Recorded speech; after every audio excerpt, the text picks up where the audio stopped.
Ramdam nyo na finally parang hinain nyo na ito after lumabas noong January 1 ng malicious teaser umano ng pelikula na mentioning your name. Kasi marami nagtatanong sa akin kung anong reaction ko. Isa ka na doon. A lot of people have been asking me, what's your reaction? Ito na po yun. This is my reaction. Kung naman may mga katanungan kayo, si Atty. Buko na sasagot ko. And bilang isang, of course, kaligay ng showbiz industry, gano'n ka gumagawa tayo ng mga ganitong hakbang pagka may ganitong mga lumalabas that seems to be an attack to your persona? Ako, wala naman akong pinipersonal.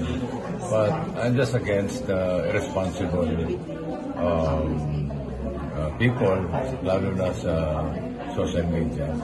Kaya nga ako, hindi ako sumasagot in any social media o sa television o sa ano. I think this is the right venue to answer para sumagot sa lahat ng issue. And Pauline, how are you supporting Bossing ultimately? Oh, all the way. All the way. No questions asked. Well, we saw na hindi mo binubura yung mga screenshot, no? Yung mga comments na sa yung accounts. Yeah, so we have evidence of everything. Napakahalaga rin. Of course.